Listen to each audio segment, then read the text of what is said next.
The African American Legend series highlights the accomplishments of blacks in areas as varied as politics, sports, aviation, business, literature, education, and religion.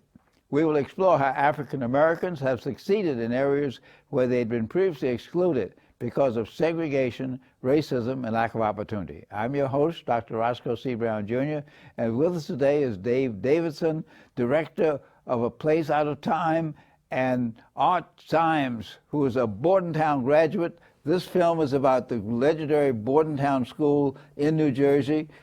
Dave, you're the director, creator. Art, you're a graduate. Well, let's talk about this Place Out of Time. Tell us, what led you to want to do this? Well, when the story came to me, my first reaction as a documentarian storyteller in an era where there's so much media saturation that it almost seems like every story's been told, I said, why hadn't I heard of this? And it had all the elements where on one plane you have the struggle throughout an entire century for African Americans moving forward, but also we had people who were very much alive and could tell that story first person. And there was a certain amount of, I think, vindication in the end of the story, because part of the reason that people did not know about this story for so long is that I think it was something that was uncomfortable to discuss culturally. Now, Art Symes, you're a graduate of Bordentown. What years did you go to school there? I went there from 48 to 53, 8th grade through 12th grade. That's interesting. Now, Bordentown was called the Bordentown School for Manual and Industrial Training for Colored Youth at a time of segregation. Yes, the Manual Training and Industrial School. That was the official. Well, originally the Manual Training and Industrial School for Colored Youth. And it was founded in 1886? That's correct. By W.R. Rice? That's right, Reverend Minister. That's very interesting.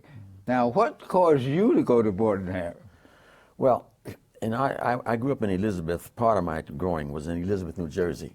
And the church we went to, there was a family that we knew that had 3 of their children attending the school. My sister, who was 3 years older than I, was friends with one of the daughters in that family. And so my sister got the hankering to go. I think it was partly because she wanted to get away from her mother. You know, she was like a teenager and she wanted to be free. So my sister had gotten permission from her mother to go. And that summer of 48, or maybe it was a little earlier, one Sunday I went to church rather, and the son of that family came home for the weekend, and he had on his Bordentown uniform. He came to church, and I saw that guy in that uniform, and I said, oh man, I like that. And being a kid, the uniform excited me, so I asked my mother if I could go. Now, how do you get in? Do you apply? Do you take a test, or what? There wasn't a test, up to my recollection. You applied, and I guess that maybe they looked at what you had been doing in school already. And did you have to pay? Not as an admittance, but we paid $15 a month, and that $15 covered everything: your education, your academic education, your trade, your laundry, your food, your room and board, everything. But it was supported by the state of New Jersey. It was subsisted by the state, yes. Because of the segregation at the time, they wanted to have a school just for black youth. Yes, yes. Now, Dave, you came upon this. You're a documentarian. You've done a lot of great stuff. What caused you to really dig down into this, and how did you get the information? You have tremendous pictures and films and interviews. How did you get this information? How did you go about doing this? Well, inasmuch as the Bordentown story was by and large forgotten, because, as you say, it was a state institution. In the New Jersey State Archives, there were reams of documents, everything from minutes of the Board of Education meetings that decided the fate of the school, down to letters to the local Ford dealership from William Valentine, the president, complaining about why the choir bus was breaking down all the time, plus photographs, plus motion picture footage. So it was really like opening up a treasure chest and the fact that this material had not been widely disseminated, it was really a documentarian's dream. They must have had dozens or maybe hundreds of boxes or file cabinets. They took good care of it. And there was a lot there. Now, as a Fortunate. documentarian, how do you go through deciding what you're going to use? It must have taken months and months to just find out what you're going to use. Just substitute years and years, and you would be very close to the truth on a project like this, simply because there was so much.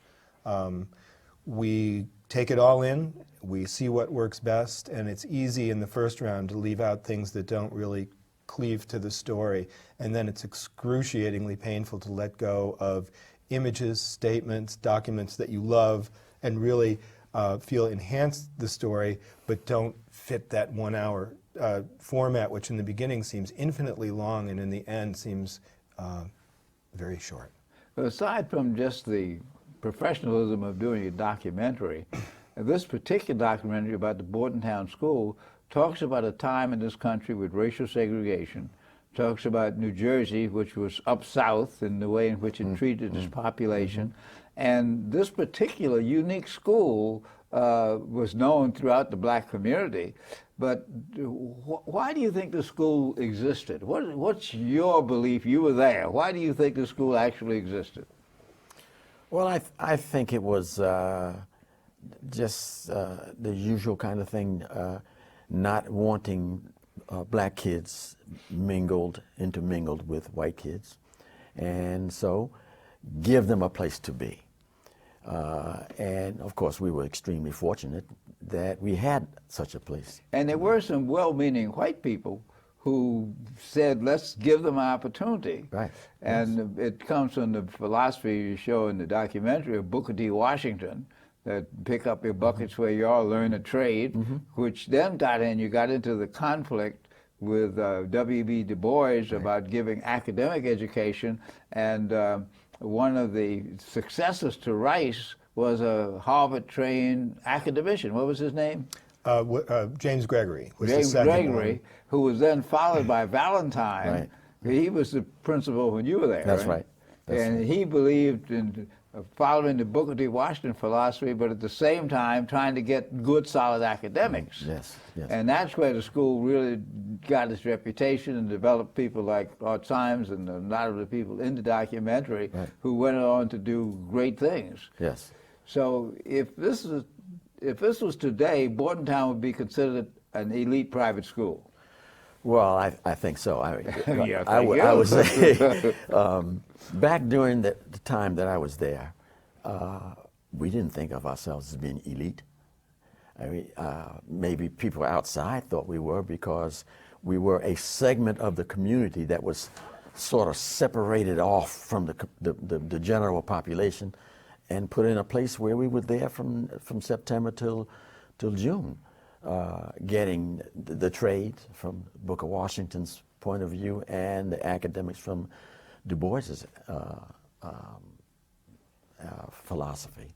Now, the place where Bordentown was located was donated for the school. Is that correct? The land was, yes. The land was donated, Yes. and they built some beautiful buildings, as you see in the documentary. We'll see the introduction a little bit later. As you see in the documentary, those are some really beautiful buildings. That's right.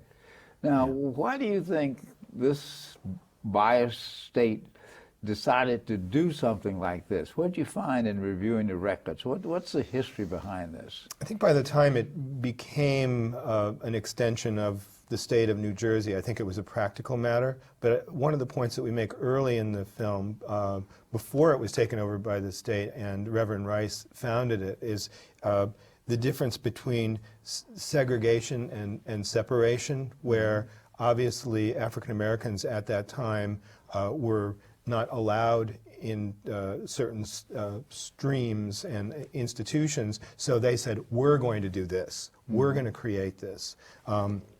So in its first phase, coming off the AME Church, there was this special place that was accepting of children of families who were coming up in the early stages of the Great Migration. It was very inhospitable down south, bad enough up north. But then in 1913, when it transfers to the state, the Great Migration is, really becoming in full force, and it was institutionalized to be able to, try to create a workforce that this state, still called the Garden State, but was transitioning to an industrial state. So they were trying to get people trained up who did not come north with those skills. Now, Art, what kind of training did you get? What kind of industrial training or agricultural training did you get? What did you do? What did you study? I studied carpentry, and I went there at 8th grade, and we had pre-vocational. But carpentry was 4-year, 9th through 12th grades, and that's what I studied. You learned to build furniture. Well, it was not, I learned skills for furniture in pre-vocational, but when 10th, at the 9th grade, it was carpentry. I mean, real carpentry, building, and in fact, we carpentry students took care of all the buildings in terms of construction or repairs. And in my senior year, I was the field foreman for all the work that was done on the buildings. So if a window had to be replaced, or stairwell, some work in the stairwell, or whatever carpentry related work had to be done on the campus, we did it. Now, were your instructors African American or white or both? All instructors on the campus were African American. There was only one white person, two white persons connected with the school. There was a white guy worked at the farm, because we had a farm with animals and chickens and crops. And there was a doctor from in town, Bordentown, that would come up on Thursdays for 2-3 hours on Thursday afternoon for whatever medical care any student needed. But those were the only whites connected with visibly connected with the school. It was all African American. Just to underscore what Art is saying here, we make a large point in the film of talking about this educational community. There's so much discussion today about community involvement or lack thereof, but because this was this utopian place where the kids really bought into the survival of the place. They were stoking the boiler, they were fixing the buildings, they were literally growing the food, that within this world within a world gave them a place where they didn't really have to be bothered by the fact that there was a lack of access or something like that. It became really a color-free environment.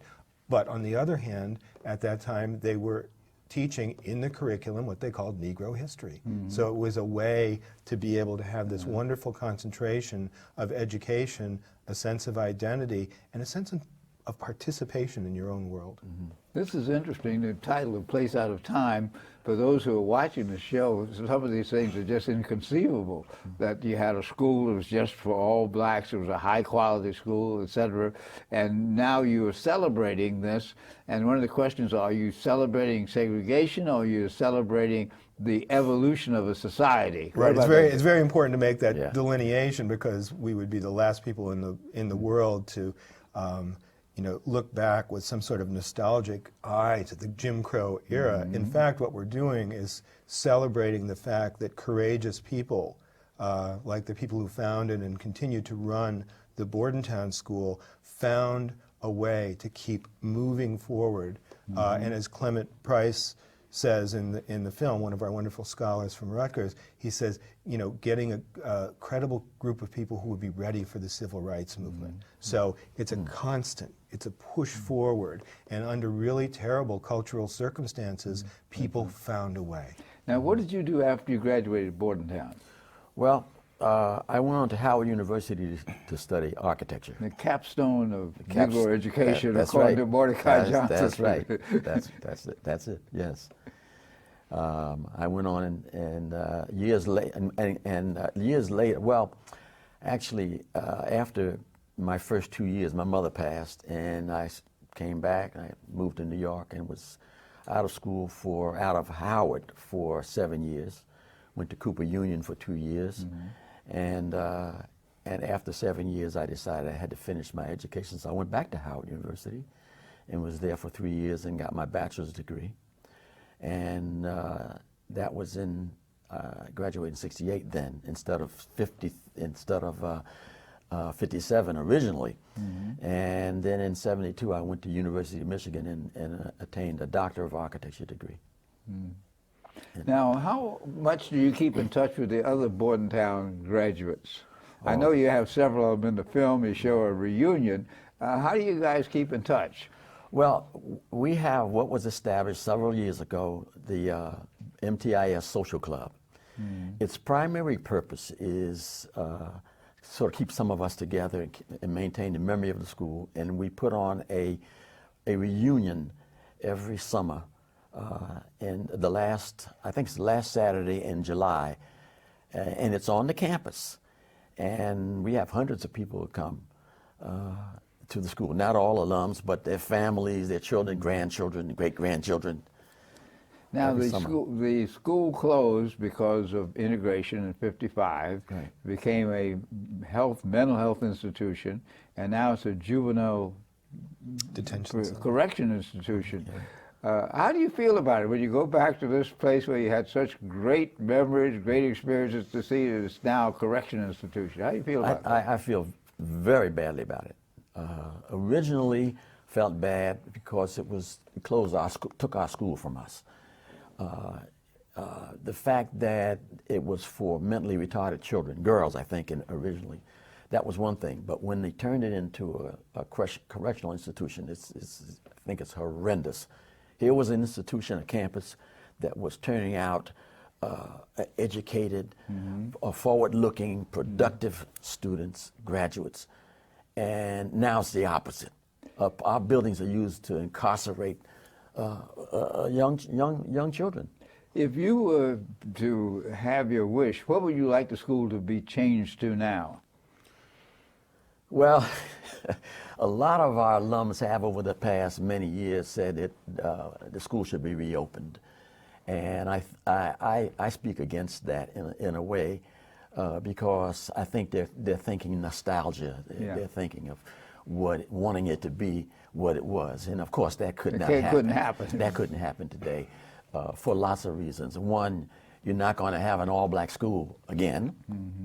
And you also, the educational system has changed so radically, it would take major redevelopment. As an educator, architectural side, as an educator, I know that that's pretty much an impossible task.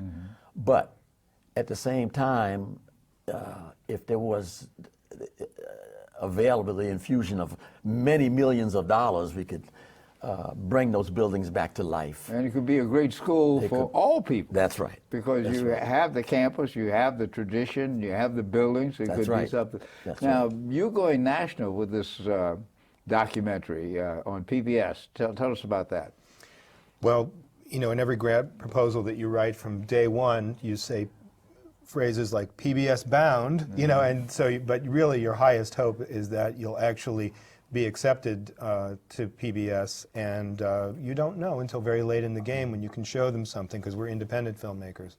And long about last January, we had a fairly mature cut of the film, and not only did it get on PBS, but it's at their top tier prime time. So it's going to be fed nationally to all of the affiliates on May 24th, Monday at 10 p.m., but I have to tag that with the old cliche of check local listings, because it's not necessarily at the same time. In New York, it will be on at 9 p.m. on Monday, the 24th of May. It seems to me that a good follow-up of this would be a panel discussion about education, about the role of places like Bordentown, about the future of black institutions, because just as you talk about Bordentown, there are many historically black colleges that were supported in the South by taxpayers, and now they can't be racially isolated, but at the same time they still have predominant number of African American students and faculty. What's your view about the role of black institutions like that? I think that so many of them have had such tremendous difficulty in staying alive for those very reasons that you just outlined. Many of them also because of finances. they don't have the wherewithal. I think there's tremendous value in maintaining black institutions. Integration is a wonderful thing, but at the same time, much of what the African American population has gained, it has gained because of those same institutions. I'm certainly not opposed to integration, but at the same time, I've been around black institutions. I taught at Southern University for 9 years. I was the dean there for 9 years, and I know the value of that black institution. Yeah, as I say, a place out of time, and we're going to show the audience the introduction to this film, this documentary, which I'm sure is very, very stimulating. But as we come to the close of the show, how do you feel about having done this about an institution that came out of a segregated environment, developed so many outstanding people? How do you feel having participated in this? Well, I feel honored because, first of all, it does complete a story that we felt was incomplete when we discovered it. And for people like Art who went through and have become amazingly productive members of society, coming out of an institution that was misunderstood for a number of years, it was great to be able to celebrate. And Art, how do you feel about being celebrated now? Oh, I feel wonderful. It's like our time came. Our time was then, but now it's come back around, and we feel so tremendously pleased, glad that we went to the institution. But now, with Dave's work, we can say to people, look at what we had. Look where we came from. That's it. We gained, and I will tell you that there's no question in my mind that I would not have achieved what I have achieved if it had not been for that school and its wonderful teachers that we had and leaders. The one thing that comes across as you see the men and women lined up, the uniforms, the athletic activity, you could see it was a community, as Dave said. It was a total community, and it is something that should be celebrated. Let me ask you as a documentarian, what's going to be your next project? It's a long list. How much? Actually, right now, we're my partner in Hudson West Productions, Amber Edwards, and I are working on a 3-part series about the American Songbook, which is hosted by Michael Feinstein, who's a New Yorker and performs at Feinstein's in town, and a biopic about Hans Richter, who was a Dadaist and wild artist at the beginning of the century, who ended up escaping Nazi Europe and coming to New York City to head up what is considered to be the first film production school, and I'm happy to say that's the City College of New York. That's very interesting. And Art, how do you feel about the future? What do you think about the future for African Americans, particularly people in our generation? I am on one hand, I feel very good because the opportunities are just there. If you want to be productive, you can be as productive as you want to be. At the same time, I see a lot of negativity amongst our community. Young folks not taking advantage of all that they could and they should. And I think that we have a long road to hoe, and we work at it. And A Place Out of Time, directed by Dave Davidson, graduates like Art Symes, really tells us this. This is a great documentary, and thank you a lot for coming to African American Legends to talk about it. Good luck now. Thank you very much. High on a majestic bluff overlooking the Delaware River, for over 40 years, the Bordentown Manual Training School for Colored Youth has provided the finest academic and industrial education for Negro children. The school devotes its activities to molding character in its students, giving them an appreciation of responsibility, of work, of the habits of industry, which are necessary for any career. It's Decoration Day at Bordentown. Mothers, fathers, sisters, and brothers are invited to the campus to admire the handiwork of the students and enjoy parades and demonstrations on the grounds. This is the first time in several months that many parents have seen their children. Bordentown enjoys the advantage of having its students in residence throughout the year, under constant supervision and guidance.